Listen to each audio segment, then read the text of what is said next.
Journeys. It began one late night with a thought. There are other countries out there. The thought was not one of survival or upward mobility or even one based in disappointment. The thought was an opening, a liminal peek into possibilities in the face of narrowing and darkening options. It was November 3rd, 2004.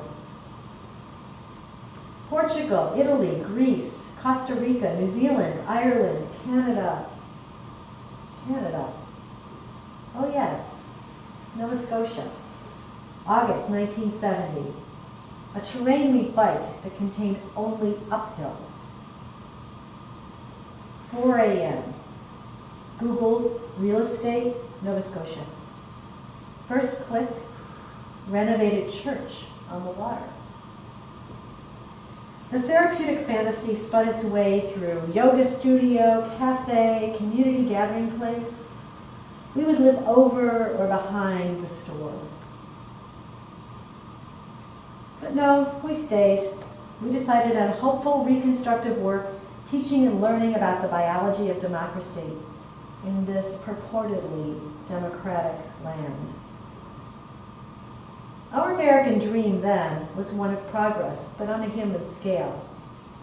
We created and seeded online communities, fostered investigative fact-finding, participated in thoughtful conversations about the improvement of policies, promoted peace, care of the planet, active, empowered citizens and communities, and resilience of mind and body. Democracy depends upon such informed activism.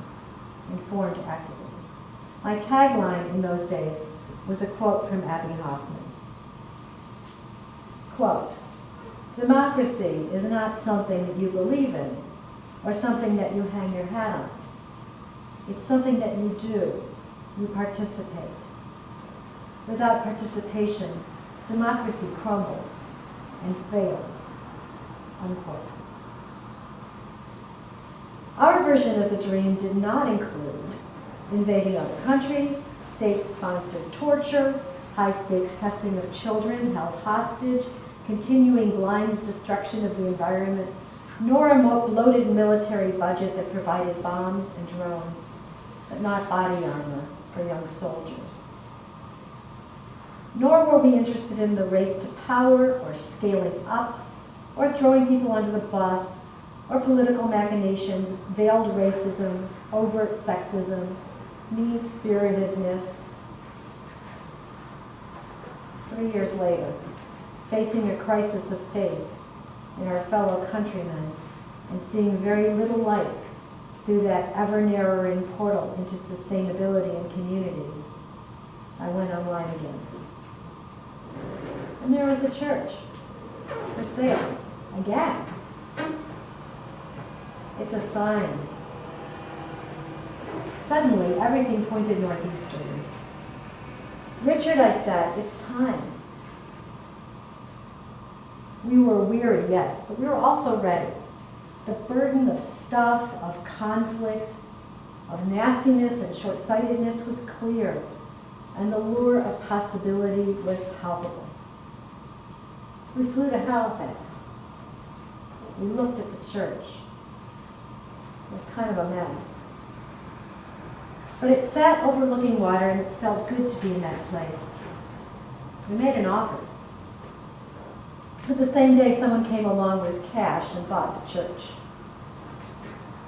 We couldn't forget the air, the water, the sky, the spaciousness.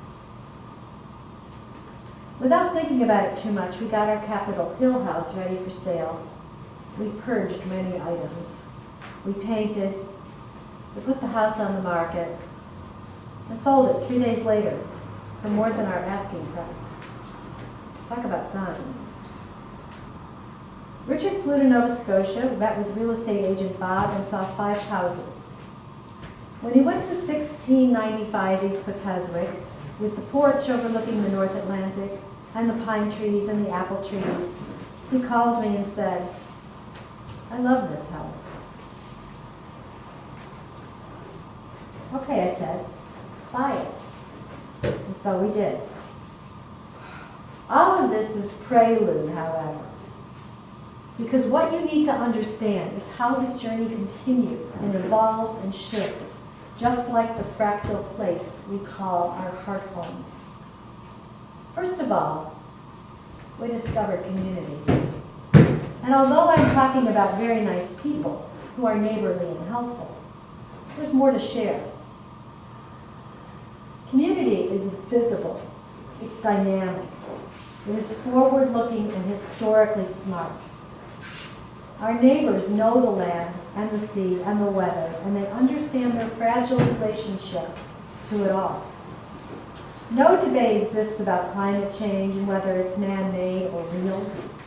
People act as if we do not have all the time in the world to solve the current and coming challenges. Several are off the grid, others are partly off. And when there was a hurricane headed our way, no one poo-pooed it. Fill the bathtub. Make sure the Coleman stove works. Don't open the freezer once the electricity goes out. And come to our house, we have a generator. You see, they've been through climate change disasters. They know the sea level is rising. The storms are getting worse. They know there's not much the government can do about it. The people must act. Now, this is not a group of libertarians or survivalists. These are parents, married couples, gay and straight, older folks, and smart entrepreneurial children. They are empowered, progressive, and determined to keep the community visible and sustainable. You know, socialists.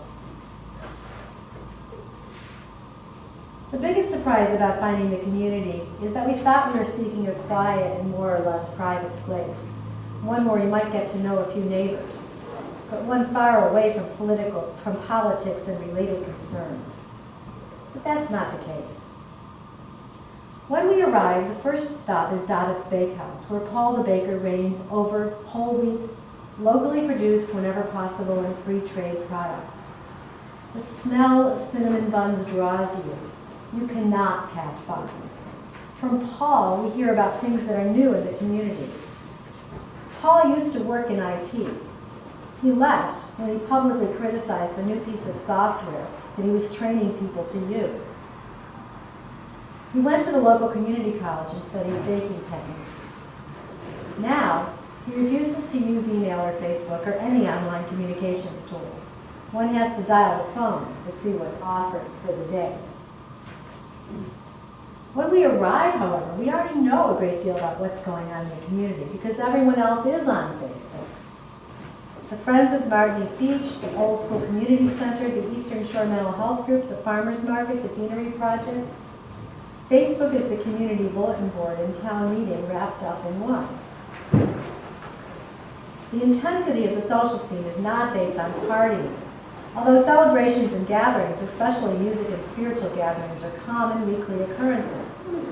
The most intense efforts are community-based activism directed at preservation and sustainability. Sunday mornings, everyone shows up at the farmers market, and hours-long discussions ensue. In between runs on Jim's vegetables or Shelley's lamb sausages, Maureen's chicken pot pies, 11-year-old Piper's jewelry. Friday nights at the Old School Gathering Place, a building the community bought and made more environmentally sound. There are movies, youth empowerment social activities, and once a month, a community coffee house in which old and young play, sing ballads, local ballads, and original songs, fiddle, get up and dance, often across generations. 20-year-olds with blue hair and feathers hanging from their ears play guitar and sing soulful original songs, accompanied by 60-year-olds on fiddle. No one is invisible in this place. Who you are is clear to all, and that's just fun. What can you do? Just ask. This is the heart of the world. No, really. It's the actual heart of the world. In the ancient unicontinent of Pangaea, Nova Scotia is up against West Africa, and therefore the geologies of the places are quite similar. There is, or was, gold and silver here, for example, and coal.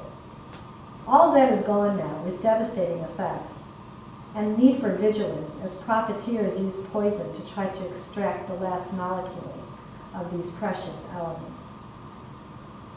But in Pangaea, Nova Scotia is at the heart of the landmass, the place where, in an embryo, the heart would be.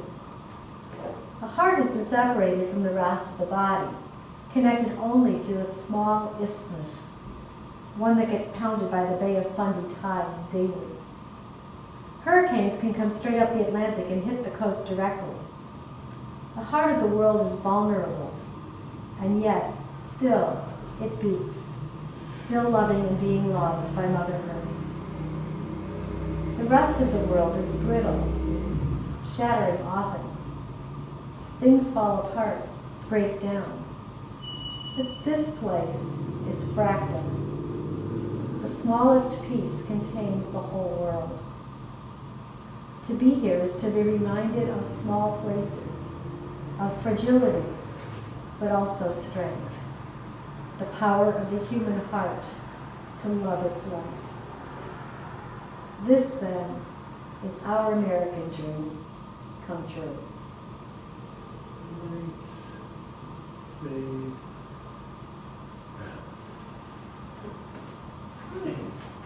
Here's the circle fly.